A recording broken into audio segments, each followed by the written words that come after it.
अस्सलाम वालेकुम, welcome back another mini vlog. तो उम्मीद है खैर खैरत सां हूंदो।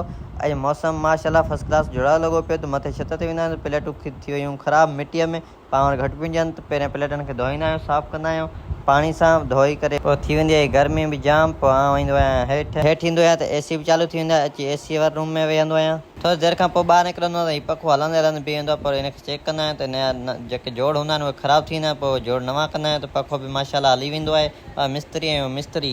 पोइ मूंखे कढणी हूंदी आहे एसी वारी तार, कनेक्शन नओं हणाइणो हूंदो आहे त एसी वारी तार अंदरि फाथल हूंदी आहे, त पोइ उनखे कढंदो आहियां। पोइ लाहींदो आहियां लाइट पहिरियां, त पोइ उनखे तार खे छिकींदो आहियां। फाइनली गाइस त हीअ तार बि निकिरी वेंदी आहे। तयारु सार थी करे असांखे दावत जो सॾु मिलियलु हूंदो आहे त निकिरी पवंदा आहियूं दावत ॾांहुं। हिते फाइनली हिते पहुची वेंदा आहियूं दावत ते। माशाल्लाह सुठो बंदोबस्तु चलो त हीअ आहे मुंहिंजो दोस्त मुर्ज़ा, जेको कमकार कंदे सॼो पगड़ी में शिम थी वियो बाबा। त फाइनली गाइस थोरी देरि खां पोइ असांखे प्लेटूं खे ॾींदा हुआ, इंतज़ारु कयो, मानी बि अचे थी। त थोरी देरि खां पोइ मानी बि अची वेंदा आहियूं, मानी बि खाईंदा आहियूं। मानी वानी खाई माशाल्लाह सुठी मानी हुई, ऐं एतिरी गर्मी में न आई, छो त वॾा फैन हिते लॻल हुआ।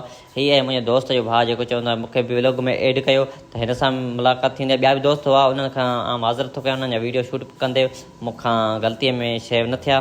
त अची वेंदा आहियूं घर। हीअं थोरी देरि खां रेस्ट करण खां पोइ मुंहिंजी भाॼी कॉल ईंदी आहे त एसी वठी वियासीं, उहा रूम में लॻाराए छॾ। त आउं अची वेंदो आहियां मिस्त्री वटि।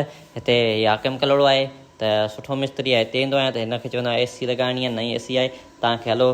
पोइ हीअ ईंदो आहे घर त ॾिसंदो आहे नई एसी कढी, चेक कराईंदो आहे, सामान वामान चेक कंदो आहे। पोइ मिस्त्री पंहिंजो कमु स्टार्ट कंदो आहे। पहिरियां त हेठि इनर हणंदो आहे, इनर हणी पोइ मथे ईंदा आहियूं, आउटर हणंदा आहियूं। गर्मी में जाम थी वेंदी आहे हिते। एसी खे फिट करण खां पोइ एसी चालू कंदा आहियूं सोलर ते। माशाल्लाह एसी हली पवंदी आहे।